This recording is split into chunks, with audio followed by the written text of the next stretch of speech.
Awareness programme high school education చేస్తున్న ప్రతి ఒక్క విద్యార్థికి ఈ యొక్క ప్రోగ్రామ్ని ఇంట్రడ్యూస్ చేస్తూ వారికి సిపిఆర్ మీద అవగాహన కల్పిస్తూ ఆ సదస్సులను ఏర్పాటు చేస్తూ ఈరోజు మన భాష్యం స్కూల్లో ఏర్పాటు చేశారు.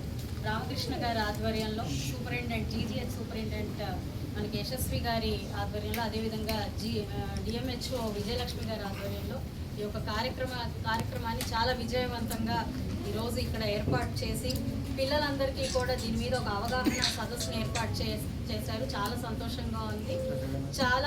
చాలా మంది కూడా ఈ కార్డియాక్ అరెస్టుల ద్వారా ప్రాణాలు కోల్పోతున్న పరిస్థితుల్లో దీని మీద అవగాహన కల్పించడం చాలా అత్యావశ్యకంగా భావించి ప్రాజెక్ట్ ఇండియా వారు ఈ ప్రోగ్రామ్ని రూపొందించి చాలా చక్కగా ప్రతి ఒక్క స్టేట్లో దీన్ని ముందుకు తీసుకెళ్తూ ఉన్నారు. మన గుంటూరులో కూడా ఈరోజు శ్రీనివాస్ గారి నేతృత్వంలో ఈ యొక్క కార్యక్రమం చాలా విజయవంతంగా జరిగింది.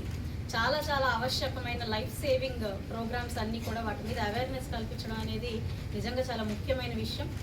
అది కూడా ఈ ఏజ్ నుంచి కూడా పిల్లలకి ఇలాంటి అవగాహన కల్పిస్తే రానున్న రోజుల్లో ఇలాంటి సమస్యల ద్వారా ప్రాణాలు కోల్పోవడం అనేది చాలా వరకు తగ్గించవచ్చు అని ఈరోజు ఒక వీడియో రూపంలో, అదేవిధంగా ప్రాక్టికల్ సెషన్స్ పిల్లలతో చేయించి వాళ్ళకి చక్కటి నాలెడ్జ్ని వాళ్ళు అందించారు. చాలా సంతోషం అండి. ఇలాంటి కార్యక్రమాలు భాష్యం స్కూల్స్లో జరగడం, విద్య విలువ అనేది ఎంత ముఖ్యమో రామకృష్ణ గారు ఎప్పుడు మనకు తెలియపరుస్తూనే ఉంటారు. ఆయన ఆధ్వర్యంలో ఈరోజు భాష్యం స్కూల్లో జరగడం నిజంగా సంతోషం. దీనికి నన్ను కూడా ఆహ్వానించి నన్ను కూడా ఇందులో భాగస్వామ్యం చేసినందుకు పెద్దలందరికీ కూడా మరొకసారి కృతజ్ఞతలు చెప్తూ సెలవు.